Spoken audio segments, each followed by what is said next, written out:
A paz do Senhor Jesus, estamos iniciando mais um Instantes Finais, a sua aula de profecia e de escatologia bíblica no seu lar. Eu quero mais uma vez agradecer por sua audiência, a você que é aluno deste curso de profecia bíblica, a você que acompanha o programa Instantes Finais, a você que é um telespectador assíduo da Rede Brasil de Comunicação e nos acompanha pela TV ou pela internet. Que Deus te abençoe. Que as bênçãos do Senhor Jesus continuem sendo derramadas sobre a sua vida, sobre a sua família. Seja muito bem-vindo aos Instantes Finais. O sincero desejo do nosso coração é que não só o nosso programa, não só os Instantes Finais, mas toda a programação da Rede Brasil esteja sendo uma bênção para a sua vida, que você possa ser edificado, que você possa compreender o conteúdo profético das Sagradas Escrituras. Se você é um telespectador assíduo, se você está acompanhando a nossa programação, você sabe que nós estamos estudando sobre a atualidade da mensagem dos profetas maiores, esse tema maravilhoso, extraordinário. Nós temos estudado as profecias dos livros denominados de profetas maiores, né? Você sabe disso, são 4 profetas mais 5 livros. Os profetas são Isaías, Jeremias, Ezequiel e Daniel, mas os livros são Isaías, Jeremias, Lamentações de Jeremias, Ezequiel e Daniel. Nós estamos estudando o livro levando em conta o seu contexto histórico, político, cultural, o seu contexto religioso. Estamos lendo a profecia e explicando o que ela significou para os seus destinatários originais, mas trazendo uma atualização dessa mensagem para nós, porque existem princípios que são eternos, que Deus desejava falar não só para aquela geração, mas sim para as gerações futuras também. Nós estamos estudando o primeiro dos livros denominados de profetas maiores, que é o livro de Isaías. Claro, esta é uma imagem meramente ilustrativa e nós, nos programas anteriores, já estudamos sobre os seguintes temas. Estudamos sobre o convite gracioso de Deus, que é o convite à salvação. Estudamos também sobre o jejum que agrada a Deus. Olha, se você não assistiu esses programas, eu quero te convidar para você assistir esses programas que já estão disponíveis lá no YouTube. E também no programa anterior, nós iniciamos o estudo das boas novas da salvação, baseada no capítulo 61 de Isaías. Só que nós só explicamos 2 versículos e hoje vamos dar continuidade a esta maravilhosa profecia falando sobre as boas novas de salvação. Então nós vamos reler a introdução da aula, vamos reler sem explicar os versículos 1 e 2, falando do ministério do Messias, e explicaremos a partir do versículo 3. Abre a tela, vamos reler a introdução da nossa aula, que nós já iniciamos no programa anterior. Nós dizemos assim, que o capítulo 61 de Isaías descreve uma das profecias messiânicas mais conhecidas da Bíblia, a qual foi lida pelo próprio Jesus na sinagoga de Nazaré. O texto começa com uma declaração de que o Espírito do Senhor está sobre o Messias e que ele foi ungido para trazer boas novas aos pobres, curar os quebrantados de coração, proclamar liberdade aos cativos e libertar os presos. No geral, Isaías 61 é um capítulo que enfatiza o ministério do Messias e as bênçãos que ele traz ao seu povo, como veremos a seguir. Olha, antes de nós relermos os versículos 1 e 2, essa é uma das minhas profecias prediletas, preferidas. Eu amo essa profecia. Sempre que estudamos Cristologia, nós lemos essa profecia e lemos também Lucas capítulo 4, versículos 16 em diante, quando Jesus leu essa profecia na sinagoga de Nazaré, e ele disse que naquele dia havia se cumprido esta profecia. Mas deixa dizer algo que eu considero importante.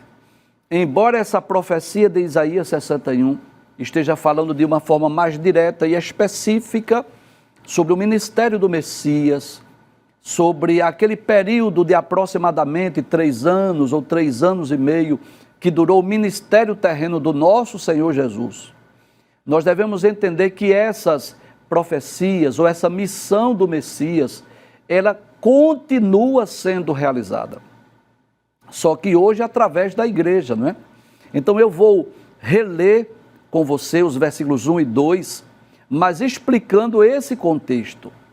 Essa foi a missão do Messias quando esteve aqui entre os homens, que está registrado nos 4 primeiros livros do Novo Testamento, o Evangelho escrito por Mateus, Marcos, Lucas e João, mas devemos entender que esta missão do Messias, ela continua sendo realizada hoje através da igreja. Vamos reler os versículos 1 e 2 dessa profecia.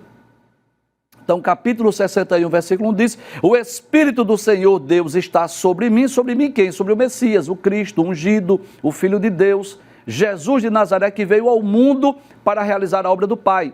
Aí ele diz: porque o Senhor me ungiu para, primeiro, pregar boas novas aos pobres. Nós já explicamos que esses pobres aí são os pobres de espírito. Não significa dizer necessariamente os pobres no sentido monetário financeiro. Também, em segundo lugar, enviou-me a curar os quebrantados de coração, não é? A consolar as pessoas que estão tristes, abatidas, a proclamar libertação aos cativos, a pôr em liberdade os algemados. Nós explicamos tudo isso no programa anterior. No versículo 2 ele diz: a pregoar o ano aceitável do Senhor e o dia da vingança do nosso Deus, a consolar todos os que choram. Então, embora que esta profecia esteja falando de forma mais direta, mais específica sobre o ministério do Messias, aquele período de aproximadamente 3 anos e meio, mas claro que aplica-se também a todas as pessoas na atualidade.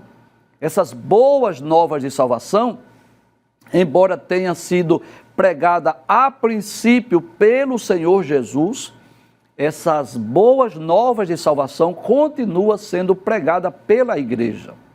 O Senhor Jesus, durante o seu ministério terreno, ele escolheu 12 apóstolos, 12 discípulos e enviou-os de 2 em 2 a pregar o evangelho. Depois ele escolheu outros 70 que também foram enviados de 2 em 2 para levar as boas novas de salvação. Mas é interessante nós observarmos que o ministério do Senhor Jesus estava voltado principalmente às ovelhas perdidas da casa de Israel. Ele mesmo disse: eu não fui enviado senão às ovelhas perdidas da casa de Israel. Durante o seu ministério terreno, não houve de uma forma direta uma ordem para que os discípulos saíssem das cercanias de Jerusalém.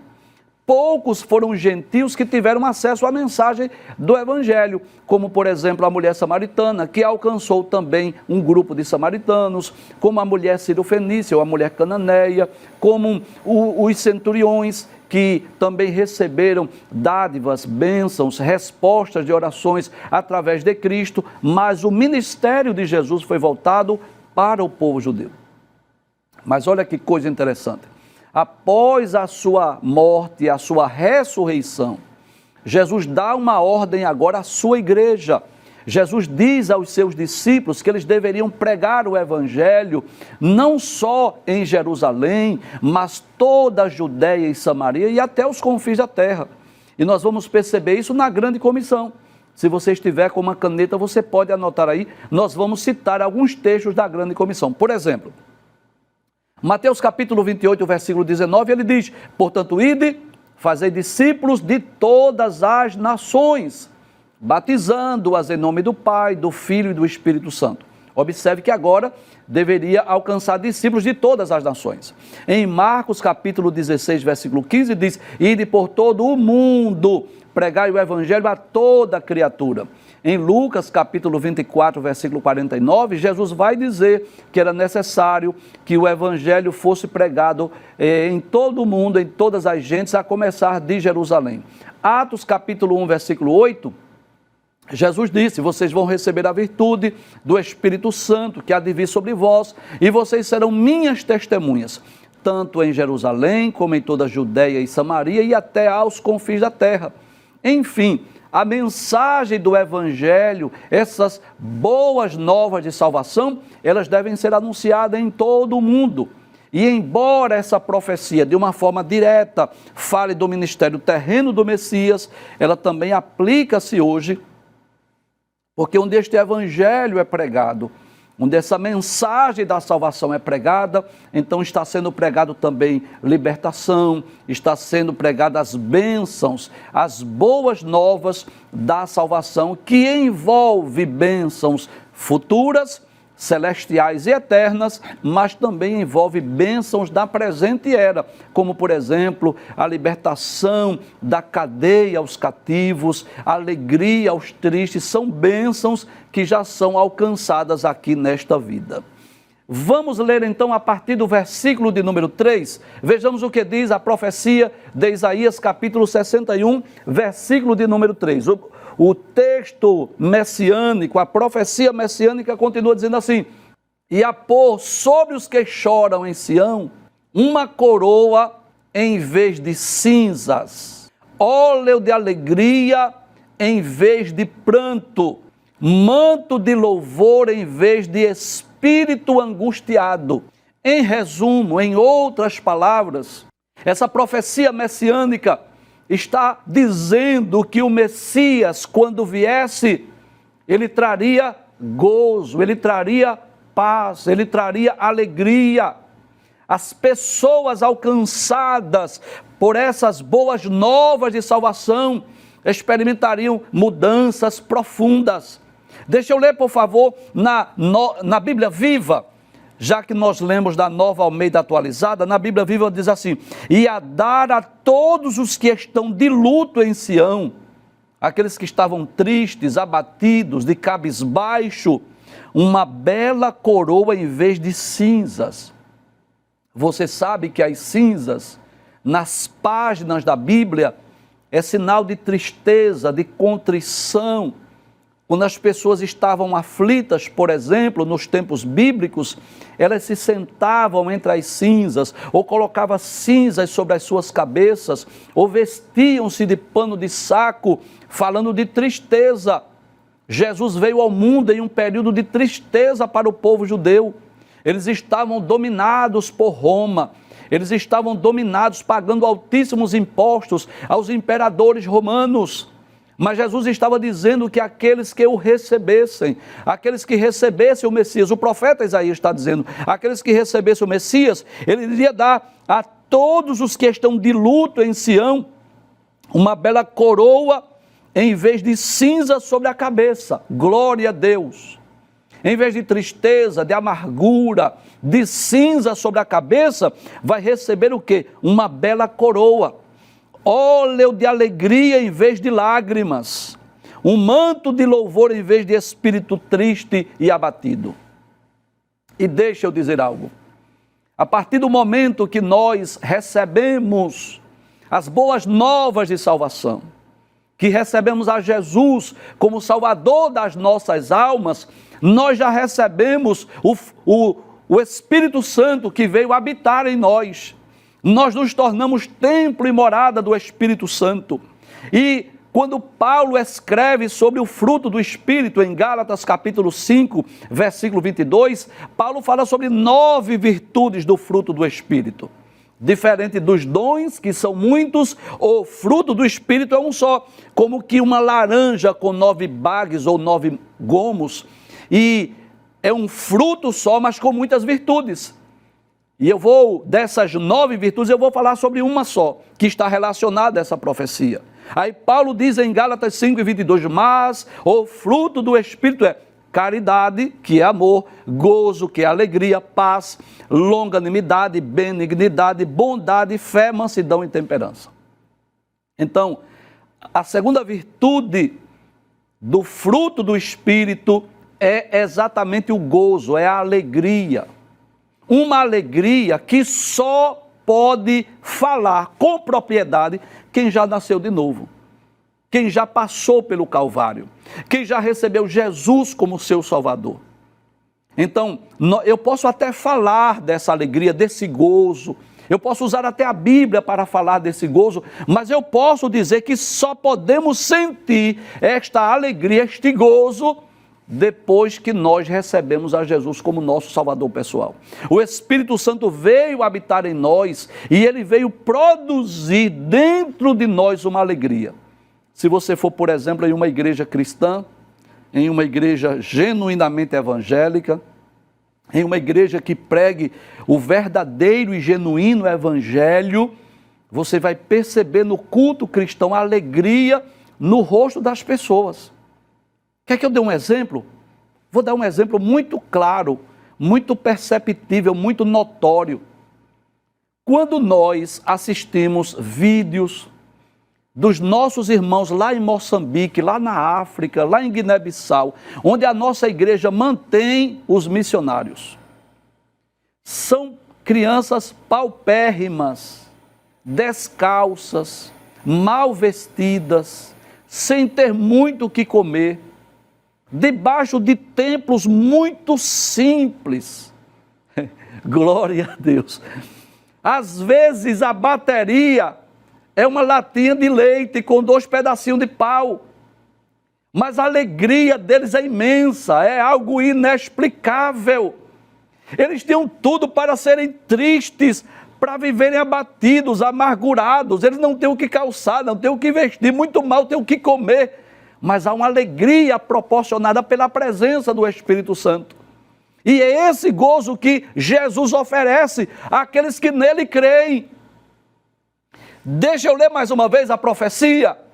O que é que o Messias traria àqueles que aceitassem ou recebessem as boas novas de salvação? Ele diz, e a pôr sobre os que choram em Sião uma coroa em vez de cinzas, óleo de alegria em vez de pranto, manto de louvor em vez de espírito angustiado. Eles serão chamados carvalhos de justiça, plantados pelo Senhor para a sua glória. Olha, deixa eu ler aqui alguns versículos de uma epístola que eu amo, que é a epístola de Paulo aos Filipenses. Glória a Deus. A carta de Paulo aos Filipenses é chamada a carta da alegria. E Paulo escreve aos crentes em Filipos, dizendo que eles deveriam estar alegres. Olha que coisa interessante. Deixa eu ler esse texto. Filipenses, capítulo 4 e o versículo de número 4, Paulo diz assim, alegrem-se sempre no Senhor. Outra vez vos digo, alegrem-se. A pergunta é, onde Paulo estava quando escreveu essa carta? Não pense que Paulo estava debaixo de uma árvore, deitado em uma rede, tomando uma água de coco gelada. Não pense que Paulo estava vivendo uma vida quieta, tranquila e sossegada. Paulo estava preso em Roma, esperando a sentença de morte. Paulo escreve essa carta aos crentes, em vez de ele escrever uma carta com desespero, dizendo assim, olhe, ore por mim, para que Deus me tire daqui, para que eu não venha morrer, eu sou inocente, contrate um advogado. Glória a Deus, não. Capítulo 1, versículo 12 dessa epístola, Paulo diz, quero ainda, irmãos, que saibais que as coisas que me aconteceram têm até contribuído para o progresso do Evangelho, de maneira que toda a guarda pretoriana e todos os demais sabem que estou preso por causa de Cristo.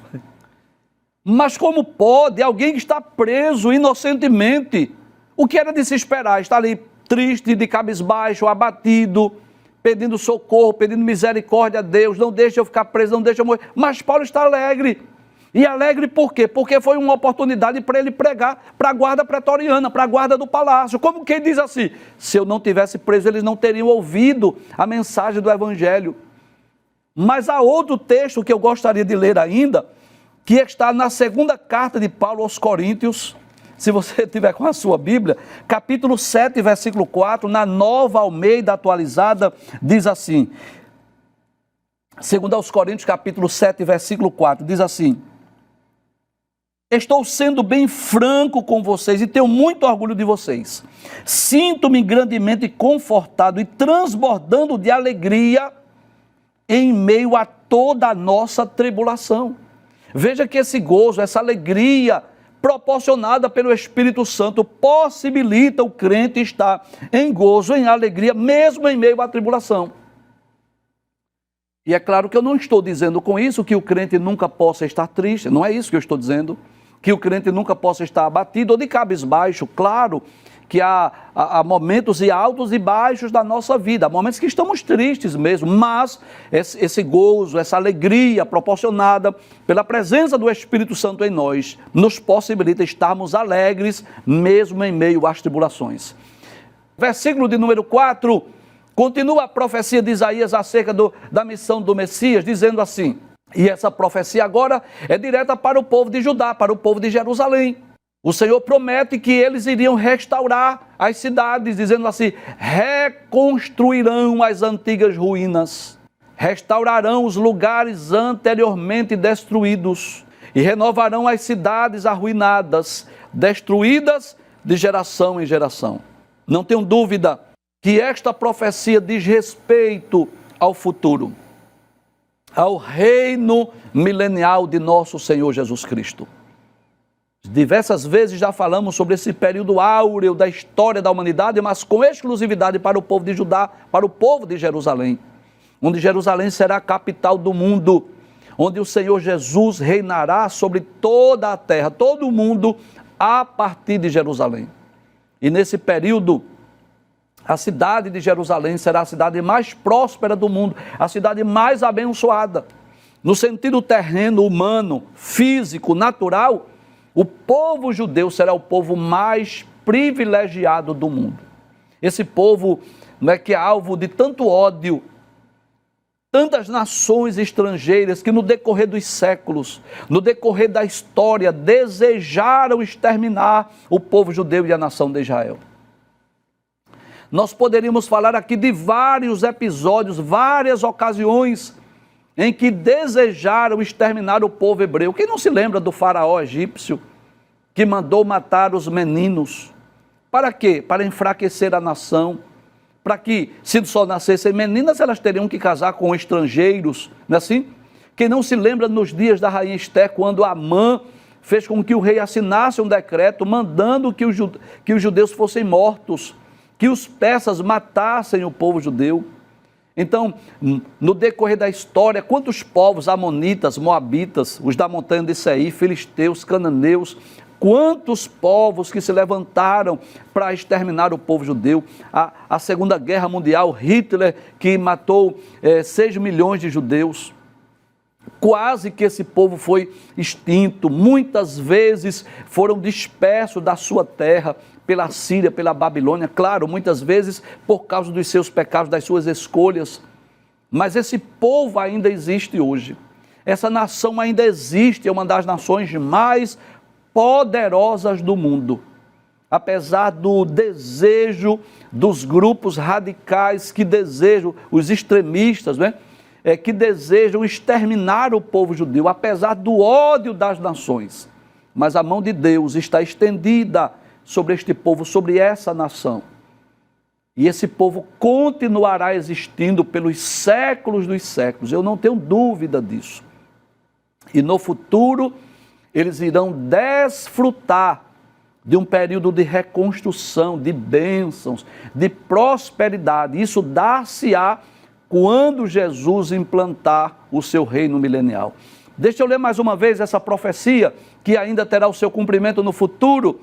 O Senhor diz acerca do povo judeu que eles reconstruirão as antigas ruínas, restaurarão os lugares anteriormente destruídos e renovarão as cidades arruinadas, destruídas de geração em geração. Haverá um período em que a cidade de Jerusalém será reconstruída. O povo judeu poderá viver em paz, poderá viver em harmonia, não terão mais medo, receio de guerras ou de ataques terroristas ou de nações estrangeiras, de invasões de nações estrangeiras, porque eles irão reconstruir e habitarão em paz na sua terra. O versículo de número 5, nós vamos perceber, o Senhor continua fazendo uma promessa agora de forma bem direta, bem específica para o povo judeu. Estranhos se apresentarão e apacentarão os rebanhos de vocês. Estrangeiros serão os seus lavradores e vinhateiros. Olha que promessa gloriosa. Isso mostra que o povo judeu no futuro terá uma importância tão grande. Os seus rebanhos e a sua lavoura, quem vai cuidar são os estrangeiros. Os estrangeiros irão até o povo judeu dizendo assim: deixa eu trabalhar na tua lavoura, deixa eu cuidar da tua vinha, deixa eu cuidar dos teus animais. Por quê?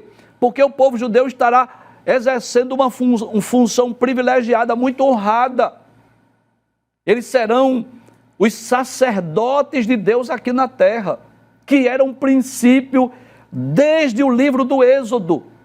No capítulo 19, versículos 5 e 6, Deus havia dito a Moisés que o povo de Israel seria um reino de sacerdotes, seria uma nação santa. Como eles falharam, como eles rejeitaram o Messias, hoje quem exerce essa função de sacerdócio é a igreja. O apóstolo Pedro diz isso, 1 de Pedro 2,9. Vós sois a geração eleita, o sacerdócio real, a nação santa, o povo adquirido, para que anuncieis as virtudes daquele que vos chamou das trevas para a sua maravilhosa luz. Então hoje quem está exercendo esse reino de sacerdotes é a igreja, como uma intercessora, aquele povo que está oferecendo sacrifícios a Deus, não sacrifícios de animais, mas estão oferecendo sacrifícios vivos, santos e agradáveis a Deus. Mas no milênio, sabe o que vai acontecer no milênio? A igreja vai reinar com Cristo e o povo judeu volta a ser os sacerdotes do Senhor. Eles que vão exercer o sacerdócio aqui na terra. Então, enquanto a igreja estará ocupando uma posição ainda mais privilegiada, que é reinar sobre as nações da terra com Cristo, os judeus voltarão a ser sacerdotes. Veja o que diz o versículo 6. Mas vocês serão chamados sacerdotes do Senhor. Olha aí, a profecia, olha a promessa. Eles serão chamados sacerdotes do Senhor e serão conhecidos como ministros do nosso Deus.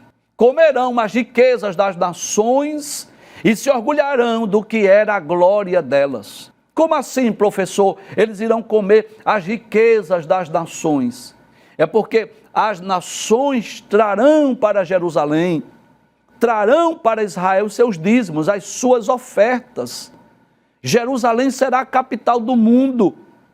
Então, as nações do mundo inteiro desejarão ir a Jerusalém, levar os seus dízimos, as suas ofertas, verem o Messias. Eles irão tocar na orla das roupas dos judeus e dizerem assim: deixa-nos ir contigo, porque sabemos que Deus tem abençoado vocês. E eu não tenho dúvida disso.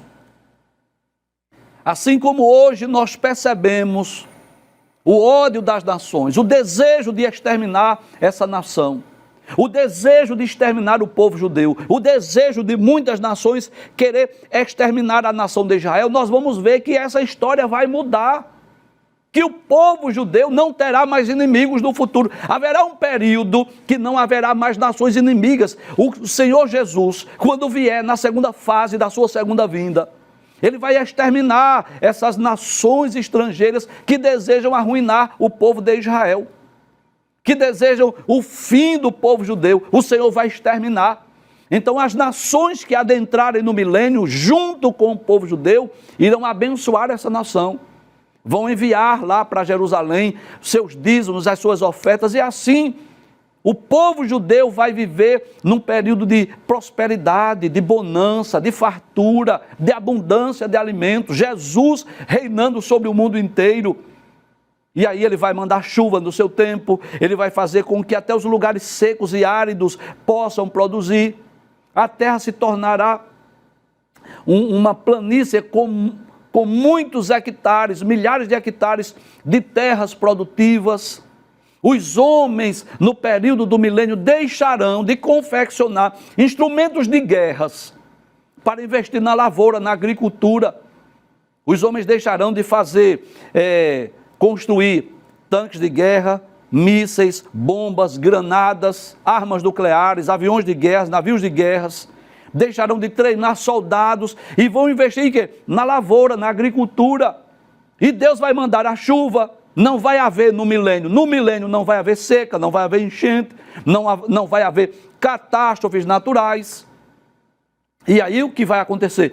Prosperidade, progresso, bonança, prosperidade, riqueza. Deixa eu ler aqui outras profecias que foram preditas pelo próprio Isaías. Isaías capítulo de número 2. Observe que em outros textos Isaías fala sobre isso. Isaías capítulo 2, versículo 3 diz assim: muitos povos virão e dirão: venham, subamos ao monte do Senhor e ao templo do Deus de Jacó, para que nos ensine os seus caminhos e andemos nas suas veredas. Porque de Sião sairá a lei e a palavra do Senhor de Jerusalém. Por que de Sião? Porque Jesus estará reinando lá. Ele quem? O Messias, julgará as nações e corrigirá muitos povos. Estes transformarão suas espadas em lâminas de arados e as suas lanças em foices. Como quem diz assim? Em vez de eles gastarem dinheiro com materiais bélicos, materiais de guerras, bombas, mísseis, granadas, eles vão investir na lavoura, em tratores, em máquinas agrícolas. Olha que promessa gloriosa. Nação não levantará espada contra nação, nem aprenderão mais a guerra. Então é claro que, à medida que as nações começarem a enviar para Jerusalém seus dízimos, suas ofertas, seus impostos, então o povo judeu, o povo de Jerusalém será um povo muito próspero, muito abençoado. Perceba que essa profecia de Isaías, ela fala de eventos passados. Perceba isso. Eventos passados relacionados ao ministério terreno de Jesus. Que ele veio proclamar boas novas, né, aos pobres, que ele veio libertar os cativos, ele veio consolar os tristes. Aquilo cumpriu-se na íntegra durante o ministério terreno do Senhor Jesus. A maior prova disso é que ele leu esse texto na sinagoga de Nazaré, e ele disse: hoje se cumpriu no meio de vós essa profecia. Deixa eu ler esse texto lá no Evangelho escrito por Lucas, que nós ainda não lemos, mas Lucas capítulo de número 4, a partir do versículo de número 16, diz assim: e Jesus foi para Nazaré, onde havia sido criado. Num sábado entrou na sinagoga. Você sabe que sinagoga era pequenos templos, né? Lugar de culto. Havia o templo de Jerusalém, mas havia as sinagogas. Só que na sinagoga eles não ofereciam holocaustos, só no templo, mas na sinagoga se reuniam para ler as escrituras. Aí diz que Jesus entrou na sinagoga segundo o seu costume e levantou-se para ler. Então lhe deram o livro do profeta Isaías e, abrindo o livro, achou o lugar onde está escrito: o Espírito do Senhor está sobre mim, porque ele me ungiu para evangelizar os pobres, enviou-me a proclamar a libertação aos cativos e restaurar da vista aos cegos, pôr em liberdade os oprimidos e proclamar o ano aceitável do Senhor. Tendo fechado o livro, Jesus o devolveu ao assistente e sentou-se. Todos na sinagoga tinham seus olhos fitos nele. Então Jesus começou a dizer: hoje se cumpriu a escritura em que vocês acabam de ouvir. Então essa profecia, versículos 1 e 2, aplica-se ao ministério terreno de Jesus. O período em que ele esteve aqui na terra. Mas, em certo aspecto, podemos dizer que está se cumprindo na vida de todos aqueles que aceitam as boas novas de salvação. Aqueles que aceitam as palavras de Cristo hoje pregadas através da igreja. Não tenham dúvida disso. Então, aqueles que recebem a Jesus como seu Salvador pessoal, recebem as bênçãos, os benefícios, os privilégios dessas boas novas de salvação, que começou a ser pregada por Cristo e hoje está sendo pregada para a igreja. Mas há um aspecto dessa profecia que diz respeito ao futuro, principalmente esse versículo de número 6, que fala de uma forma mais direta, mais específica para o povo judeu. Que eles irão reconstruir as cidades destruídas, Que período é esse, professor? Diz respeito ao período do milênio. Para concluir, nós vamos ler o versículo 7, que é o último texto que nós vamos estudar hoje. O versículo 7 diz assim: em lugar de vergonha, vocês terão dupla honra. Olha que profecia maravilhosa para o povo judeu. Em vez de eles enfrentarem vergonha, terão dupla honra. Em lugar da afronta, exultarão na herança recebida. Por isso, em sua terra possuirão o dobro e terão perpétua alegria. Olha que coisa maravilhosa. Então haverá um período em que o povo judeu irá desfrutar de paz, de justiça, de alegria. Não serão mais envergonhados. Quantas vezes o povo judeu foi envergonhado, foi invadido por nações estrangeiras? Quantas vezes passaram fomes, privações, necessidades? Quantas vezes foram dispersos, espalhados pelo mundo? Quantas vezes foram alvos de ataques de nações estrangeiras, mesmo na sua pátria, na sua terra? Você sabe disso. Olha que vergonha para o povo judeu. Veja que absurdo. No monte onde estava o templo de Jerusalém, não tem templo mais, o que tem é um muro lá para eles fazerem as suas preces, as suas orações. Veja que vergonha para o povo judeu não ter um templo. Eles desejam voltar a oferecer holocausto, sacrifício, embora aqui não tenha mais valor algum para com Deus, porque Jesus já realizou o sacrifício único e perfeito, mas eles só têm um muro lá. Mas haverá um período áureo para este povo. Inclusive, no próximo programa, nós daremos continuidade a essa profecia, falando das profecias messiânicas para o povo judeu. Nós vamos dar continuidade a esse tema. Mas Deus está prometendo aqui bênçãos futuras, bênçãos de alegria, de gozo. Mas eu quero fazer uma aplicação desse texto.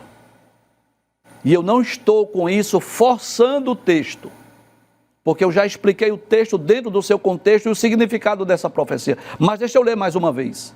O Senhor está dizendo através de Isaías para o povo judeu, que em lugar de vergonha, eles terão dupla honra. Em lugar de afronta, exultarão na herança recebida. Por isso, em sua terra possuirão o dobro e terão perpétua alegria. Então, no sentido literal do texto, essa profecia diz respeito ao povo judeu no futuro, durante o reino milenial. Mas eu quero fazer uma aplicação desse texto a todos aqueles que abraçaram essas boas novas de salvação. Não é isso que trata a epígrafe do texto? É isso que trata. Na Nova Almeida Atualizada, o título do capítulo 61 é esse: As Boas Novas da Salvação. Na Bíblia Viva, a epígrafe diz: Deus anuncia boas notícias de salvação e recompensa. Então é claro que existem profecias aqui que é para o povo judeu e eu não posso negar essa realidade. Mas eu posso fazer uma aplicação daqueles que receberem essas boas novas de salvação. Aqueles que receberem Jesus como seu salvador pessoal terão um privilégio ainda maior do que o judeu. Sabia disso? Sabia que para nós, os salvos, a igreja de Cristo, nós desfrutaremos de privilégios ainda maiores? Sim, com certeza. Nós teremos corpos gloriosos, incorruptíveis. Nós reinaremos com Cristo. E por isso eu posso fazer uma aplicação desse texto para aqueles que receberem as boas novas de salvação, para aqueles que receberem Jesus como seu Messias, em lugar de vergonha, terão dupla honra. Porque são honrados já aqui na terra e serão honrados no futuro. Você conhece a história de alguém assim, que vivia jogado nas sarjetas, lá no boteco, viciado, quer seja nas drogas, no álcool, que ninguém dava valor, mas um dia Jesus investiu na vida dele, ele recebeu Jesus como seu salvador pessoal, e hoje é crente, é salvo, anda com a Bíblia, não vive caindo pelas sarjetas, não vive tropeçando, não vive bêbado, não vive embriagado, já foi honrado. Ele agora já não é conhecido como Zé Bebinho, não, ele agora é chamado como irmão. Mas a profecia diz que ele receberá dupla honra. Esse Zé Bebinho, que agora é irmão, será um rei que vai reinar com Cristo. Irá reinar durante o milênio. Nós teremos um privilégio maior do que o povo judeu. Deixa eu ler mais uma vez a profecia, fazendo uma aplicação do texto. Em lugar de vergonha, vocês terão dupla honra. Em lugar de afronta, que muitas vezes a igreja é afrontada aqui na terra, o povo de Deus é desprezado e afrontado, exultarão na herança recebida. E que herança é essa? Não é Jerusalém terrena, é Jerusalém celestial. Por isso em sua terra possuirão o dobro e terão perpétua alegria. Então aqueles que recebem Jesus como seu Salvador pessoal, aqueles que recebem as boas novas de salvação, sabe o que está reservado para eles? Dupla honra e perpétua alegria.